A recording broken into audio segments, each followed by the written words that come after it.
Picture a world without the gentle hum of a refrigerator.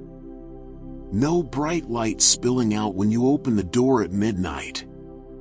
No ice makers clicking in the background. For most of human history, this was simply life. And yet, people didn't just survive, they thrived, developing methods so ingenious that some are still used today by those who understand that the old ways often hold a wisdom we've forgotten. Let's step back in time and discover how our ancestors kept their food fresh, safe, and delicious without ever plugging anything in. Our story begins beneath the earth itself.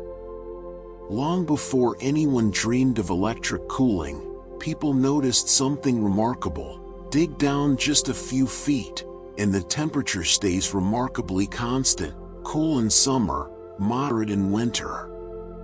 In many regions, the ground maintains a steady temperature of around 50 to 55 degrees Fahrenheit, regardless of the season raging above.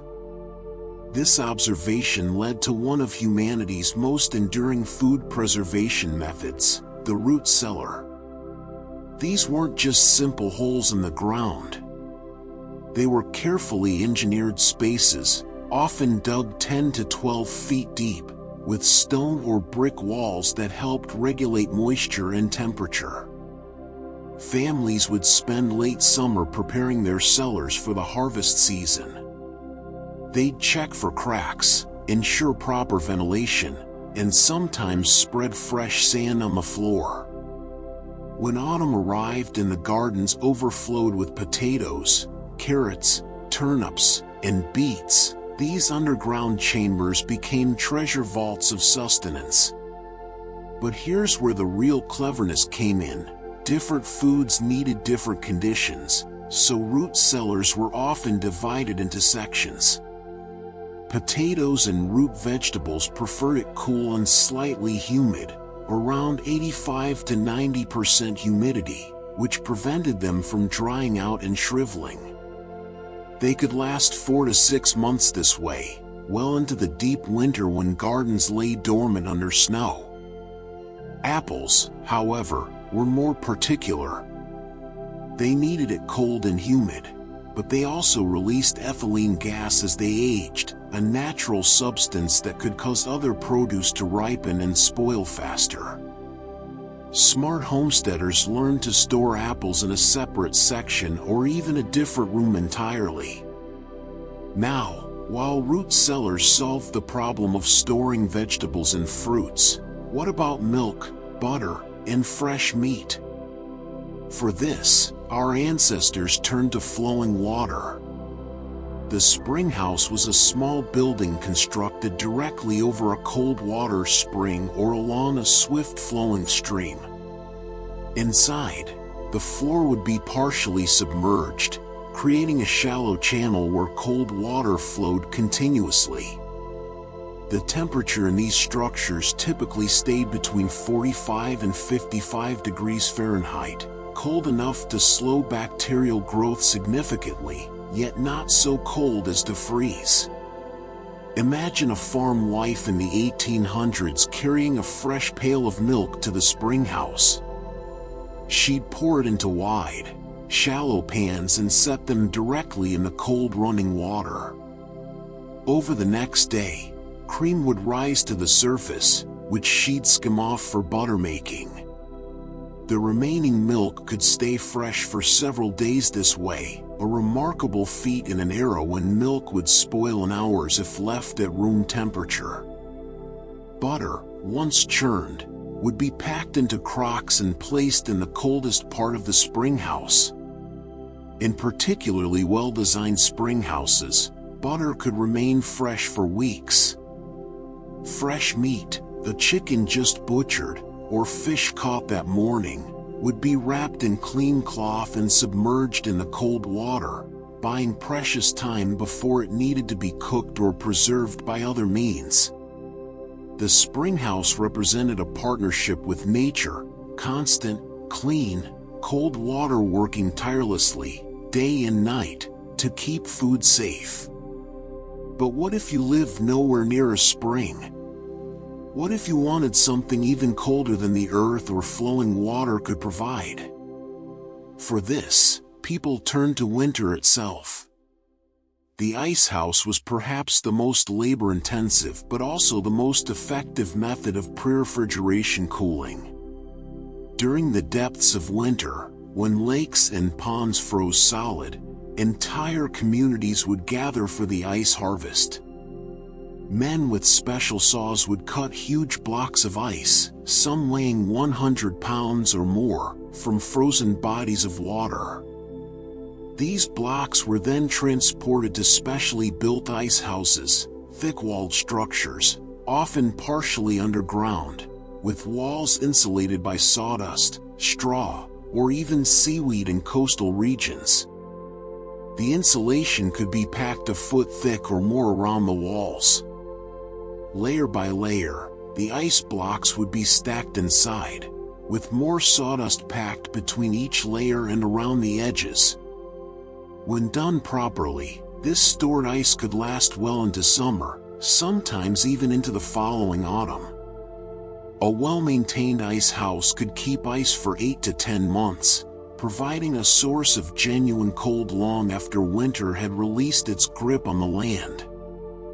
Families would chip off pieces as needed, using the ice to keep perishables cold in insulated boxes, the precursor to our modern refrigerator.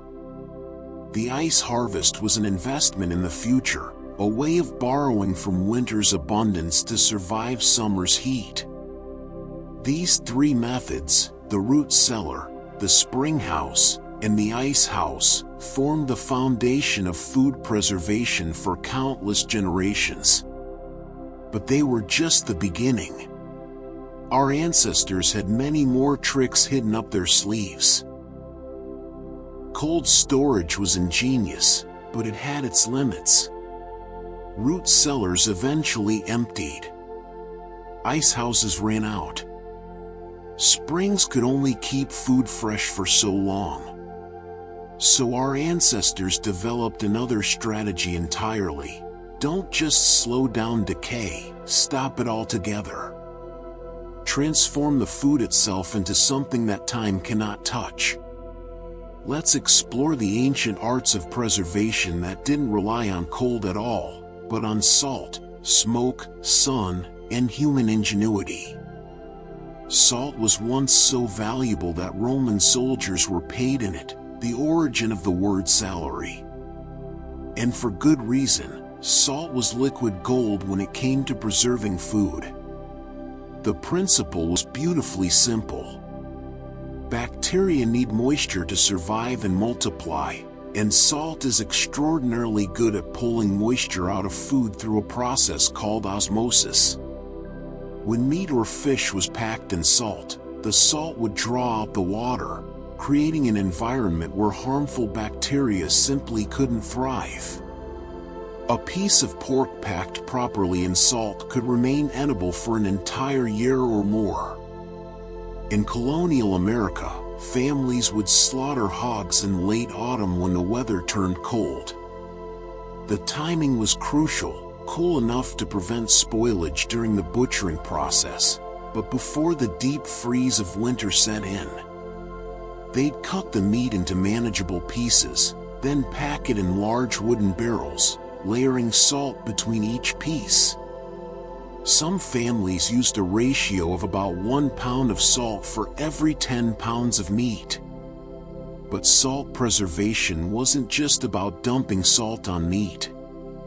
The most skilled preservers created brines, concentrated salt solutions. A proper brine had to be strong enough that a fresh egg would float in it, which meant the solution had reached about 10% salinity.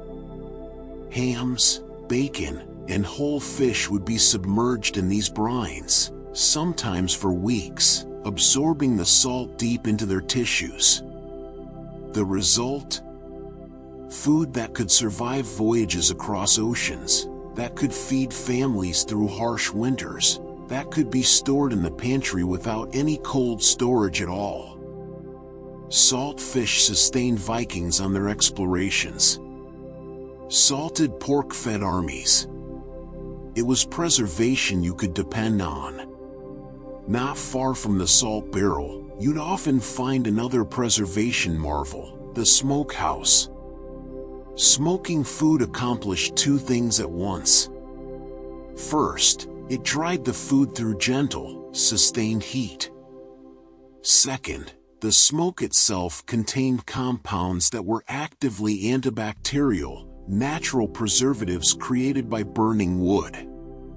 Different woods imparted different flavors. Hickory created a strong, hearty taste. Applewood offered something sweeter and milder. Oak provided a medium, reliable smoke. A proper smokehouse was a small building, often no bigger than an outhouse, with hooks or racks suspended from the ceiling and a fire pit at ground level. The trick was to keep the fire low and smoldering. You wanted smoke, not flames.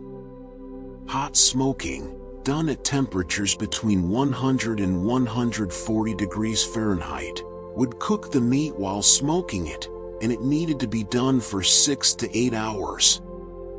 But for true long-term preservation, cold smoking was the answer. This was done at temperatures below 90 degrees Fahrenheit, sometimes for days or even weeks at a time. The meat would hang in the gentle smoke, slowly drying, slowly absorbing those preservative compounds, transforming into something that could hang in a cool pantry for months without spoiling. Country hams, those prized, intensely flavored hams of the American South, were often both salt-cured and smoked, sometimes for 6 months or more. The combination was nearly foolproof. The salt drew out moisture and killed bacteria. The smoke added another layer of protection and that unmistakable smoky depth. In fishing communities, smokehouses ran almost constantly during the height of fishing season. Herring, salmon, mackerel, all would hang like silver curtains in the smoky air, being transformed from something that would spoil in a day into something that could last through winter. Long before humans built smokehouses or dug root cellars, they learned perhaps the oldest preservation method of all, drying food in the sun. In hot, arid climates, sun drying was almost effortless. Fruits, vegetables, and even meat could be laid out on rocks or wooden racks and simply left to bake under the relentless sun. The heat would evaporate the moisture while the low humidity prevented mold from taking hold. Properly dried food could have as little as 10 to 20% of its original water content. Native Americans were masters of this technique.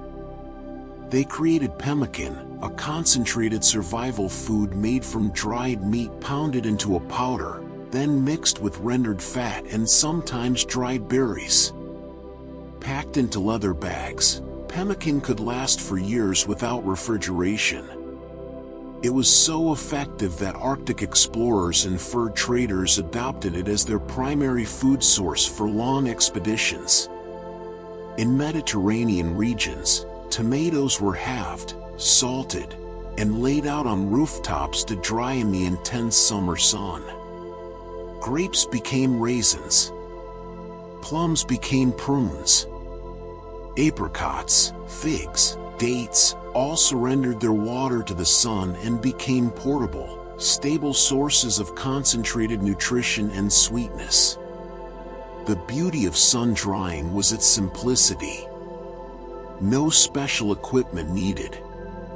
No fuel to burn. Just patience and the cooperation of the weather. A good drying day was hot, dry, with a gentle breeze to carry moisture away. In coastal areas where humidity was higher, people built drying houses, structures with slatted walls that allowed air to flow through while keeping insects and rain out. From the cold embrace of the earth to the preserving power of salt, from the patient work of smoke to the ancient partnership with the sun, Our ancestors had answers for every challenge. But there were still more methods in their repertoire, still more ways they ensured that abundance in one season would sustain them through the next. We've seen how cold, salt, smoke, and sun each played their part in the timeless dance of preservation. But there were other allies in this fight against spoilage, allies that might surprise you. Some involved chemistry that people understood instinctively long before science could explain it. Others harnessed the power of beneficial bacteria to fight the harmful ones.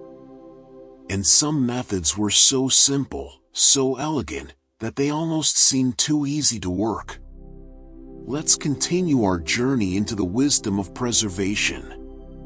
Walk into any farmhouse pantry in the 18th or 19th century, and you'd find rows of glass jars filled with vegetables suspended in a clear, sharp-smelling liquid, vinegar.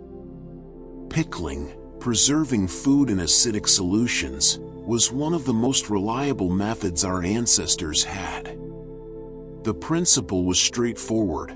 Most bacteria that cause food to spoil cannot survive in highly acidic environments.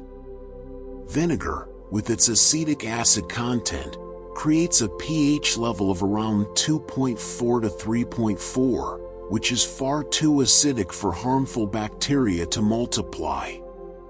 The process became a late summer ritual. Cucumbers, of course, were the classic choice, sliced or left whole, packed into crocks or jars with dill, garlic, and spices. But creative homemakers pickled everything: green beans, beets, onions, cabbage, even eggs and pig's feet.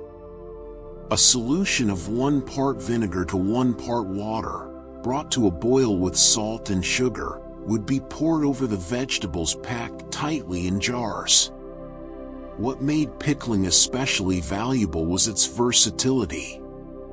Unlike drying, which worked best in hot, dry climates, or ice storage, which required cold winters, pickling could be done anywhere, in any climate, as long as you had vinegar.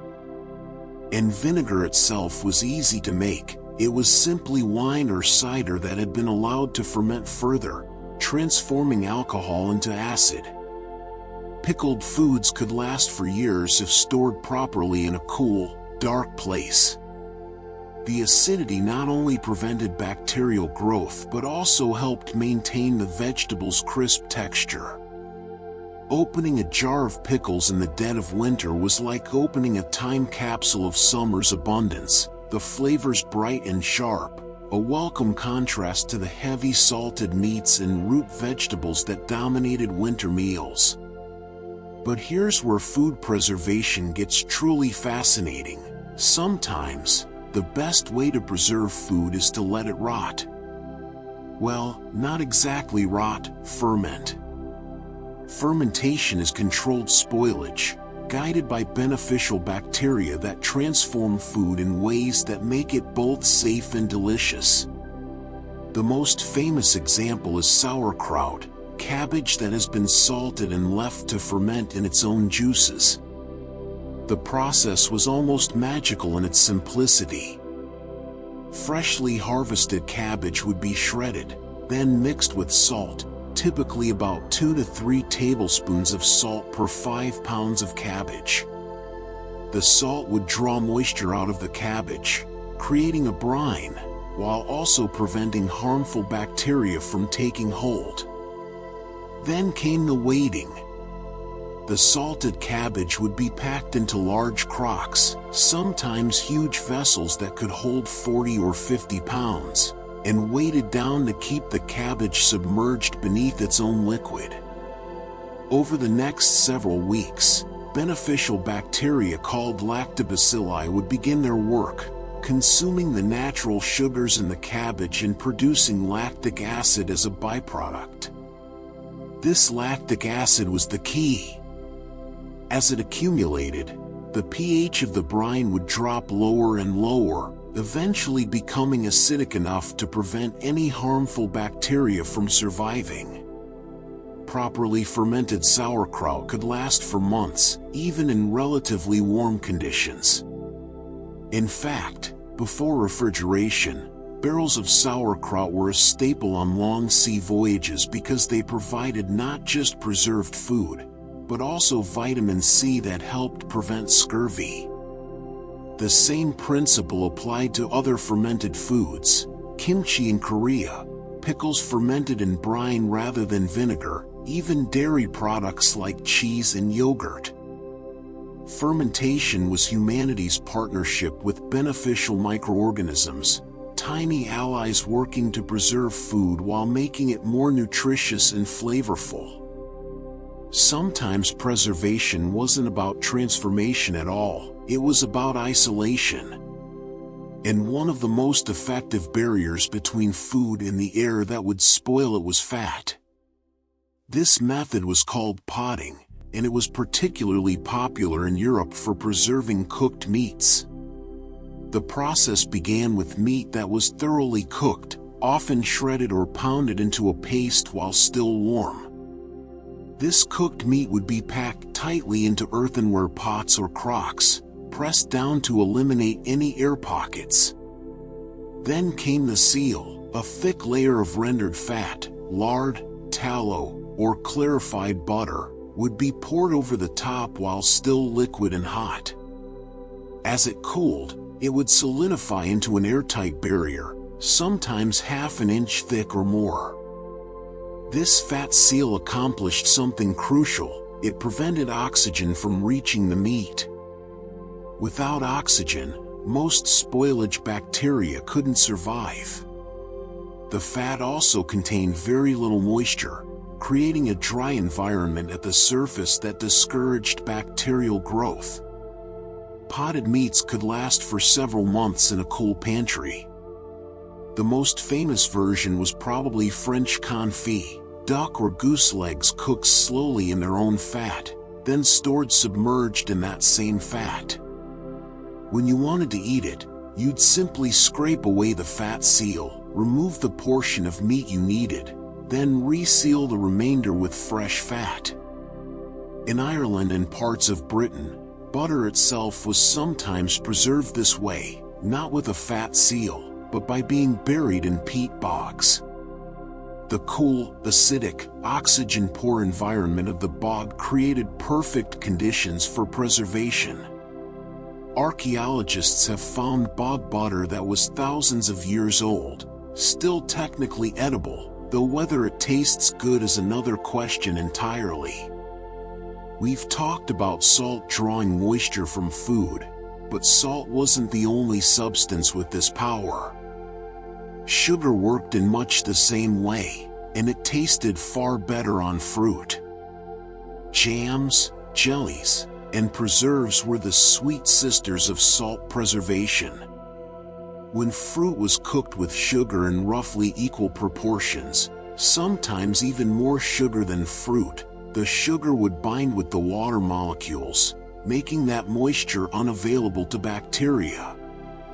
A proper jam needed to reach about 65% sugar content to be shelf-stable. The process filled kitchens with steam and sweet fragrance. Berries, stone fruits, apples, all would be chopped and cooked down with sugar in large pots, stirred constantly to prevent scorching. The mixture had to reach a specific temperature, around 220 degrees Fahrenheit at sea level, to achieve the right consistency and sugar concentration. Once cooled and sealed in jars with wax or tight-fitting lids, these preserves could last for a year or more in a cool pantry. They represented summer's sweetness captured in glass. A spoonful of strawberry jam in February was a reminder that warmth and abundance would return again. From the sharp tang of vinegar to the slow magic of fermentation, from fat seals to sugar's sweet preservation, each method was a different answer to the same essential question: how do we make abundance last? How do we carry summer into winter, Harvest into hunger season, plenty into scarcity. Our ancestors didn't have one solution. They had dozens, each suited to different foods, different climates, different circumstances. And together, these methods formed a complete system. We've journeyed through cellars and smokehouses, through brine and fat seals, through the patient work of sun and salt. But there's a thread running through all these methods that we haven't quite named yet: timing.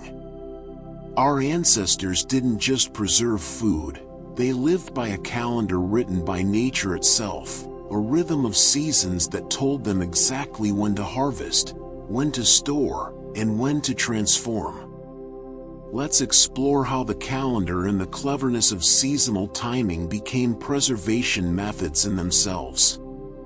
Not all food storage required transformation. Sometimes, the simplest method was to keep food alive for as long as possible. In farmyards across the world, animals themselves served as living refrigerators. Chickens continued to lay eggs. Cows and goats provided fresh milk daily. But there were subtler examples of this living storage that showed remarkable ingenuity. Consider the practice of leaving certain root vegetables in the ground well into winter. Parsnips, for instance, actually became sweeter after being touched by frost. The cold temperatures triggered the plant to convert starches into sugars, a natural antifreeze. Farmers in cold climates discovered they could mulch over these crops with thick layers of straw, sometimes a foot deep or more, and the vegetables would remain perfectly fresh in the frozen ground, ready to be dug up as needed throughout winter. In coastal regions, oysters and other shellfish were kept alive in tidal pools or special beds. As long as they remained alive and in cool water, they stayed fresh, sometimes for weeks. Fishmongers in cities would keep live fish in tanks or barrels of cold water, only killing them at the moment of sale. Even grains had their living storage method. Whole grains, wheat, oats, rye, could be stored for years if kept dry and cool, because the seed was essentially dormant, waiting to sprout. But once ground into flour, those same grains would begin to deteriorate within months as their oils went rancid. That's why every community had a mill, and families would only grind what they needed for a few weeks at a time. This principle of keeping food in its most stable, dormant state ran deep. Apples kept better on the tree than picked. Nuts lasted longer in their shells. Peas and beans could be dried in their pods. The closer food stayed to its natural, living state, the longer it remained viable. The preservation calendar was as important as any farmer's almanac. Every task had its season, its moment when conditions were just right. Late autumn was butchering time, and the timing was critical. Families would wait for the first hard frost, when temperatures dropped reliably below freezing at night but stayed workable during the day. This timing wasn't arbitrary. Temperatures between 32 and 40 degrees Fahrenheit were cold enough to keep meat from spoiling during the butchering process, but warm enough that people could still work comfortably. Too early, and flies and bacteria were still active. Too late, and working in bitter cold became miserable and dangerous. This careful timing extended to other preservations as well. Sauerkraut was traditionally made in October or November, when cabbages were mature but before the hard freezes arrived.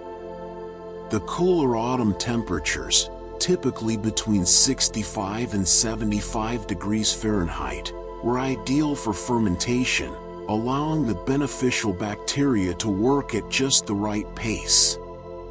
Too warm, and the fermentation would happen too quickly, creating off flavors. Too cold, and it would stall entirely. Ice cutting had its narrow window too, usually January or February, when ice on ponds and lakes had grown thick enough to be safe but before the spring thaw began weakening it. Ice harvesters would wait for ice to reach at least 12 to 14 inches thick before beginning the dangerous work of cutting and hauling. Even something as simple as drying herbs had its perfect moment, mid-morning on a dry day, after the dew had evaporated but before the sun had grown too intense and driven off the aromatic oils that made the herbs valuable in the first place. Perhaps the most sophisticated preservation strategies didn't rely on a single method at all, but on combining several techniques to create multiple layers of protection. Consider the traditional country ham, one of the most complex and revered preserved foods. The process began with a fresh ham in late autumn. First, it would be packed in salt for about a week, drawing out moisture. Then it would be rinsed and coated with a mixture of salt, sugar, and spices, sometimes including black pepper and brown sugar, and left to cure for approximately 1 day per pound of meat. A 20-pound ham would cure for nearly 3 weeks. After curing, the ham would be rinsed again and hung in a smokehouse for weeks or even months, absorbing that protective, flavoring smoke. Finally, it would be aged, hung in a cool, dry place for anywhere from 6 months to 2 years. During this aging, the meat would lose even more moisture and develop complex flavors, much like a fine cheese or wine. The combination of salt curing, smoking, and aging created a product that was virtually imperishable and incredibly flavorful. Similarly, the practice of making cheese combined several preservation principles. Milk would be fermented with beneficial bacteria, then the curds would be separated from the whey, pressed to remove even more moisture, salted, and then aged. Hard cheeses like Parmesan or aged cheddar could last for years because they had so little moisture remaining and their high salt content prevented bacterial growth. Even something as humble as hardtack, the rock-hard biscuits that sustained sailors and soldiers, was a combination strategy. Flour, water, and sometimes salt would be mixed into a dough, then baked multiple times at low temperatures to drive out every bit of moisture. The result was something so dry and hard it could last for decades if kept away from dampness. Unappetizing, perhaps, but reliable. The genius of our ancestors wasn't just in individual techniques, it was in understanding how to layer these methods, how to time them with the seasons, how to keep food alive when possible and transform it when necessary. Every preservation method was part of a larger system, a complete philosophy of working with nature's rhythms rather than against them. As we near the end of our journey, let's step back and see how all these methods came together in daily life, creating a resilient web of food security that sustained humanity for thousands of years. We've traveled through the techniques, the timing, the careful combinations that kept food safe and nourishing. But to truly understand how people lived before refrigeration, we need to step inside their homes, peer into their pantries, and witness how all these methods wove together into the fabric of daily life. These weren't just survival strategies, they were acts of foresight, community, and even art. Let's explore how a well-stocked home operated as a complete ecosystem of preservation. A traditional farmhouse wasn't just a place to live, it was designed from the ground up with food storage in mind. Every architectural feature had a purpose in the grand system of preservation. The layout told the story. Kitchens were often placed on the north side of the house, where they'd stay coolest in summer, Pantries were built with thick walls and small windows, sometimes no windows at all, to maintain stable, cool temperatures. In many old homes, you'll find that the pantry was positioned against an exterior wall, allowing cool outside air to help regulate the temperature naturally. But perhaps the most ingenious architectural feature was the pie safe, a ventilated cabinet with panels made of punched tin in decorative patterns. These weren't just beautiful, they were functional. The tiny holes allowed air circulation to prevent moisture buildup and mold, while keeping out flies and rodents. Pies, breads, and other baked goods could stay fresh for days in these cabinets. In warmer climates, homes were built with California coolers or cold closets, small ventilated cupboards built into exterior walls, usually on the north side, with vents to the outside. Cool air would flow in from outside, sink to the bottom of the cupboard, and create a natural cooling effect that could keep the space 10 to 15 degrees cooler than the rest of the house. Even the placement of outbuildings mattered. Smokehouses were positioned downwind from the main house so smoke wouldn't blow into living spaces. Ice houses were often built partially into hillsides, taking advantage of the earth's insulation. Springhouses were, by necessity, built wherever the spring emerged, and sometimes entire farms were situated around the location of a good cold spring. Preserving food wasn't a weekend project, it was a way of life that structured the entire year. Summer and early autumn were particularly intense, a race against time to capture the harvest before it spoiled. In farming communities, certain preservation tasks became social events. Apple butter making was often a community affair. Families would gather with bushels of apples, huge copper kettles, and long wooden paddles.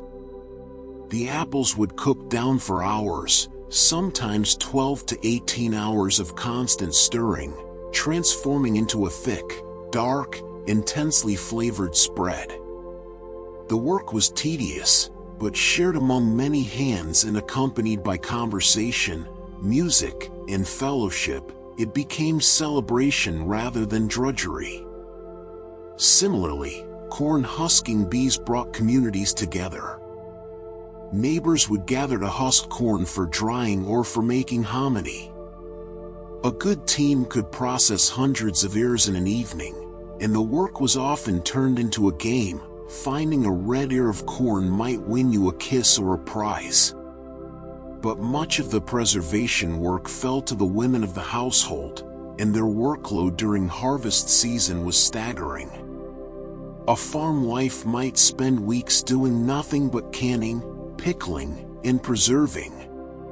She'd can hundreds of jars of vegetables, fruits, and meats, enough to feed her family through an entire winter.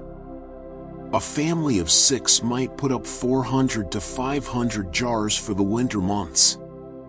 The work required not just effort but knowledge passed down through generations. Knowing when a jam had reached the proper consistency.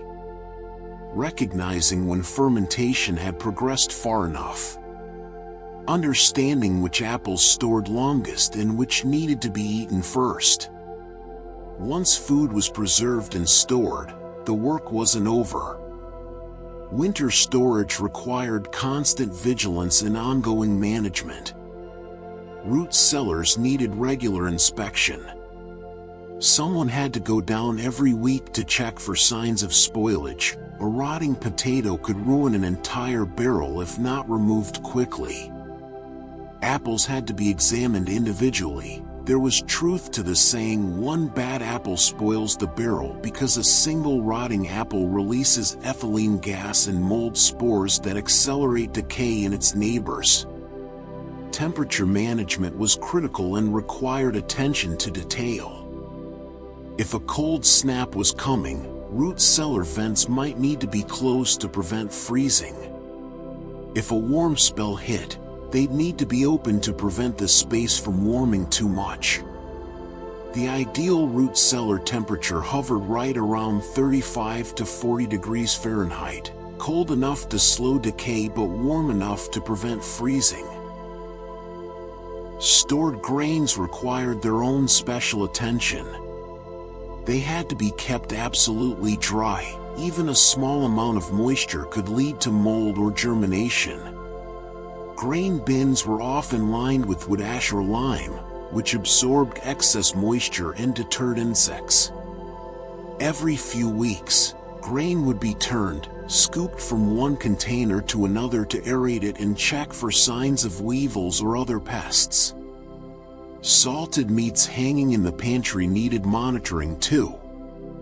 In humid weather, they might develop a harmless but unsightly white mold on the surface that had to be wiped away. The fat cap on potted meats had to remain intact. Any crack could let in air and spoilage. This constant vigilance was the price of food security. Nothing was simply stored and forgotten. Each preservation method created ongoing responsibilities that lasted through the winter months. Smart homemakers didn't just store food, they managed it like inventory, understanding that different preserved foods had different lifespans and that some needed to be consumed before others. There was an informal hierarchy of perishability, even among preserved foods. Fresh items from the springhouse or icehouse were used first. Then came foods that were preserved but still relatively delicate, pickled items in partial vinegar solutions, potted meats with thinner fat seals, root vegetables prone to sprouting. Hard smoked meats, salt fish, dried beans and grains, these were the deep reserves, the foods that could last a year or more and would only be touched when other options had been exhausted. In particularly harsh winters or times of scarcity, these long storage foods were what stood between a family and starvation. Many families kept detailed records of what they'd preserved and when. A notebook might record August 15th to 24th quarts of green beans canned, 18 quarts of tomatoes, 12 jars of peach preserves. This wasn't just bookkeeping, it was planning. By midwinter, a careful housewife could look at what remained and calculate whether their stores would last until spring gardens began producing again. The rotation also worked on a larger timescale. Some root vegetables, like potatoes, had to be eaten by early spring before they began sprouting and becoming bitter. Others, like winter squash, actually improved with age, their starches converting to sugars, and could last well into late spring. Knowing this natural timeline meant planning meals around what needed to be consumed first. No single household could preserve everything they needed, and this reality created intricate networks of trade and sharing. Different regions and climates produced different foods. Coastal communities had access to fish and salt, which they'd trade to inland farmers for grains and vegetables. Mountain communities might trade dried venison and wild mushrooms for lowland produce. This trading network ensured dietary variety even in winter months. Neighbors also specialized in different preservation skills. One family might be known for their exceptional smoked hams, another for their sauerkraut, another for their apple cider vinegar.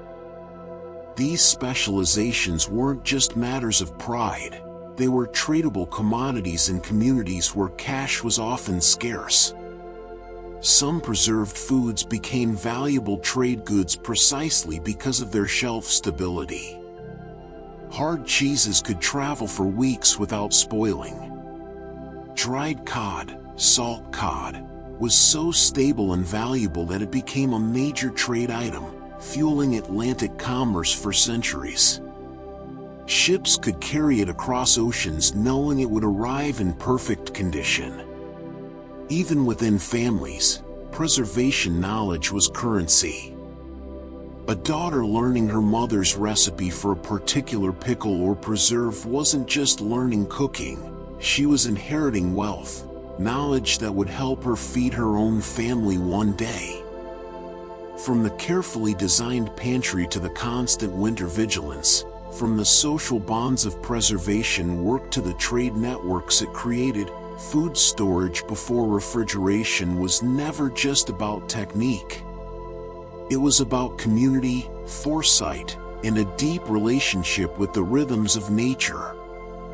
As we come to the end of our journey, let's reflect on what this old knowledge means for us today, and what we might have lost, and what we might reclaim in our modern age of effortless cold. We've journeyed through centuries of human ingenuity, through cold cellars and smoky chambers, through the chemistry of salt and the patience of fermentation. We've seen how our ancestors didn't just survive without refrigeration, they thrived, building entire cultures around the art of preservation. Now, as we close our journey, let's explore some of the most ingenious methods we haven't yet touched, and reflect on what these old ways can still teach us in our modern world. Some preservation methods sound almost like alchemy, mysterious processes that transformed ordinary ingredients into something that defied decay in ways that seem almost magical. Consider the practice of preserving eggs, a food so perishable when fresh that it seems impossible to store for months. Yet our ancestors managed exactly that using simple wood ash or slaked lime. The method was called water glassing when using a solution of sodium silicate, but the more common approach used slaked lime, calcium hydroxide mixed with water to create a thick, milky liquid. Fresh eggs would be gently placed into crocks and covered completely with this lime solution. The alkaline mixture would seal the porous shell, preventing air and bacteria from entering. Eggs preserved this way could remain edible for 6 to 12 months, well through the winter when chickens naturally stopped laying as much due to shorter daylight hours. The timing of egg preservation followed the natural rhythm of chicken laying. Hens lay most prolifically in spring and summer when days are long. Production drops dramatically in autumn and can nearly stop in winter. So families would preserve their surplus spring and summer eggs to carry them through the lean winter months. Another ash-based preservation technique involves storing root vegetables, particularly potatoes and carrots, layered in wood ash in barrels or bins. The ash served multiple purposes. It absorbed excess moisture, created an alkaline environment hostile to bacteria and fungi, and helped insulate the vegetables from temperature fluctuations. Vegetables stored in ash could last several months longer than those stored alone. In parts of Asia, particularly China, eggs were preserved using a completely different process involving ash, clay, salt, and quicklime to create century eggs or thousand-year eggs. Despite the dramatic names, these eggs were typically aged for only a few weeks to a few months, during which the alkaline mixture transformed the egg white to a dark, translucent jelly and the yolk to a creamy, greenish-gray substance with a complex, intense flavor. The high pH, often reaching 12 or higher, made the eggs completely inhospitable to bacteria. We've talked about fat as a seal, but there were other clever ways to exclude air and moisture from food, creating perfect little preservation environments. One of the most elegant was the practice of preserving citrus fruits, lemons, in particular, in their own juice and salt. Preserved lemons, a staple of North African cuisine, were made by packing whole or quartered lemons tightly into jars with generous amounts of salt, then covering them completely with fresh lemon juice. The combination of high salt content and high acidity created a double barrier against spoilage. The lemons would ferment slightly over several weeks, developing complex, mellow flavors. Once preserved, these lemons could last for a year or more at room temperature. In Scandinavia, a traditional method called gravlax preserved salmon by burying it in a mixture of salt, sugar, and dill.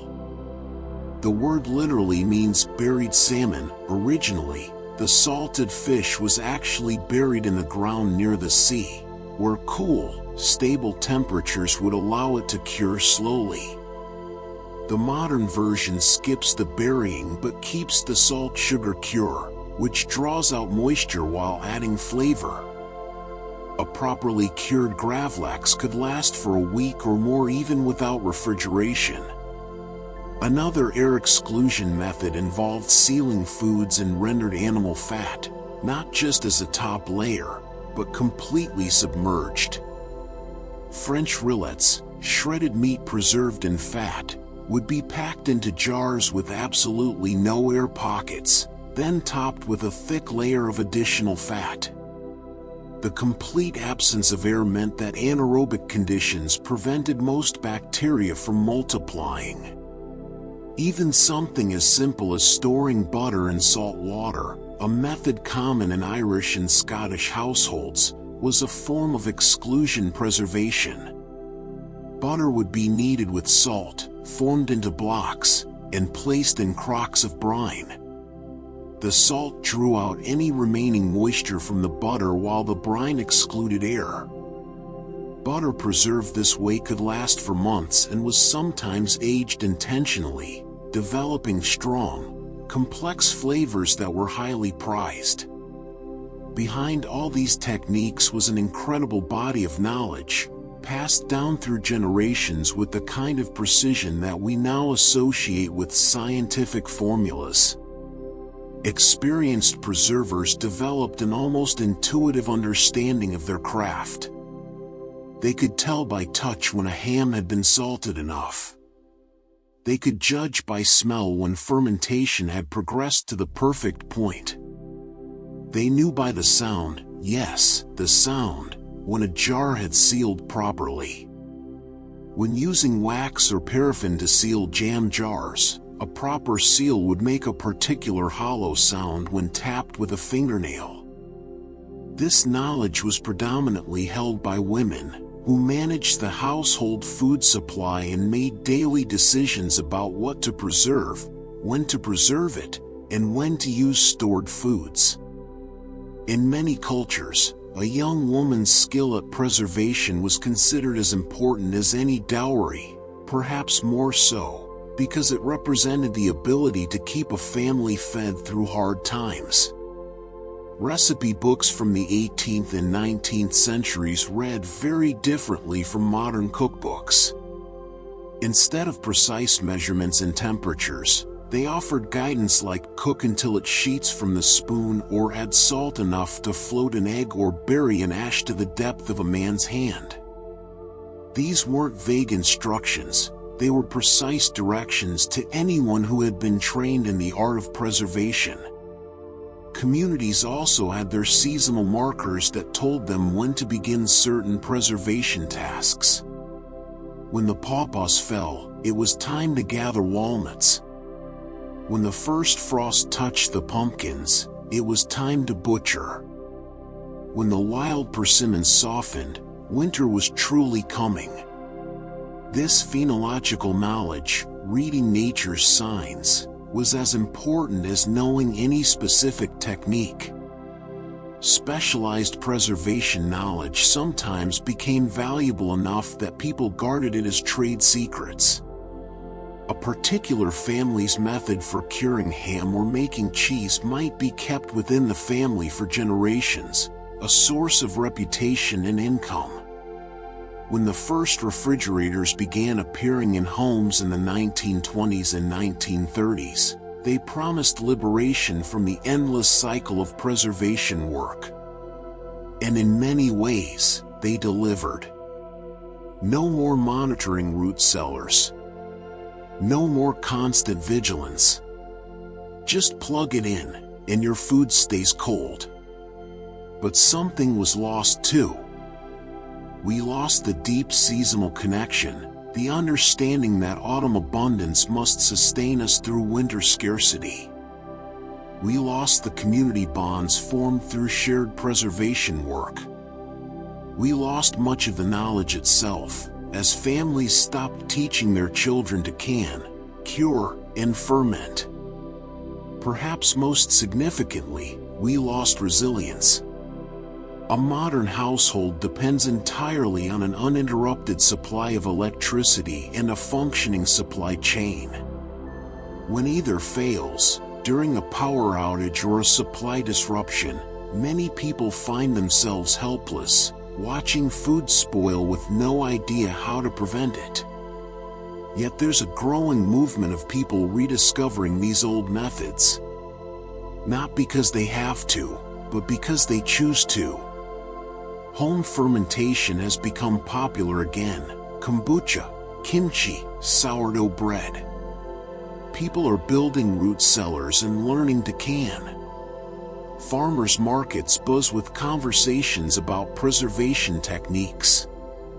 These modern practitioners are discovering what our ancestors knew: preserved food often tastes better than fresh. A naturally fermented pickle has depth and complexity that a refrigerated cucumber never could. A properly aged cheese is a miracle of flavor. A country ham that's been cured and aged for 2 years is something worth celebrating. What can these old methods teach us in our modern age? First, they remind us that redundancy is resilience. Our ancestors didn't depend on one preservation method, they used many, creating layers of food security. A family might have salted meat, smoked meat, dried vegetables, pickled vegetables, fresh vegetables in the root cellar, grain in the bin, and live animals in the yard. If one method failed, others remained. Second, they teach us about working with nature rather than against it. Modern refrigeration uses energy to force temperatures down, fighting against the natural environment. Old preservation methods partnered with nature, using winter's cold, summer's heat, beneficial bacteria, natural chemical processes. They were sustainable in the truest sense, requiring no external energy beyond human labor. Third, they show us the value of understanding our food deeply. When you preserve your own food, you know exactly what's in it. You understand the process that transformed fresh vegetables into pickles, fresh milk into cheese. This knowledge creates a different relationship with food, more respectful, more appreciative. There's also a profound satisfaction in preservation work. Opening a jar of peaches you canned last summer, tasting tomato sauce you made from your garden's abundance, these acts connect you to the seasons, to your own efforts, to a long lineage of humans who have done this same work. The old methods also offer us practical benefits even today. Home-preserved foods contain no preservatives beyond natural ones like salt, vinegar, and beneficial bacteria. Fermented foods provide probiotics that support digestive health. Food preserved at home costs less than commercially preserved equivalents and often tastes dramatically better. Perhaps most importantly, these methods offer us a form of food sovereignty, the ability to feed ourselves and our families without complete dependence on industrial food systems. In an age of increasing concern about climate change, supply chain fragility, and food security, this independence has value beyond mere nostalgia. Our journey through the world before refrigeration has shown us that the absence of modern technology didn't mean deprivation, it meant ingenuity. Every method we've explored, from the humble root cellar to the complex art of ham curing, represents generations of accumulated wisdom, trial and error, success and failure. These weren't primitive people making do with less. They were sophisticated food scientists who understood microbiology before microscopes could show them bacteria, who mastered chemistry before the periodic table was written, who managed complex systems with nothing but observation and experience. The hum of your refrigerator is a marvel of modern convenience, no doubt. But inside it sits food that will last a few days, maybe a week or two. Meanwhile, somewhere in a cellar, there might be potatoes that will last 6 months. In a smokehouse, hams that will last a year. In a crock, sauerkraut that improves with age. The wisdom of preservation isn't just about storing food, it's about respecting seasons, building community, understanding that abundance and scarcity flow in cycles, and that our role is to smooth out those cycles, carrying plenty forward into times of need. So the next time you open your refrigerator and flood the kitchen with artificial light and cold air, remember, this is just one way to keep food fresh. For thousands of years before this moment, humans found dozens of other ways, and many of those ways still work beautifully. The knowledge isn't lost, it's just sleeping, waiting for anyone curious enough to wake it up and carry it forward. Thank you for joining me on this journey through time. May you find both appreciation for modern convenience and respect for ancient wisdom. And perhaps, just perhaps, may you be inspired to try preserving something yourself, to taste the satisfaction of making summer last into winter, just as humans have done since the very beginning. If you've made it this far, please be sure to like this video and subscribe.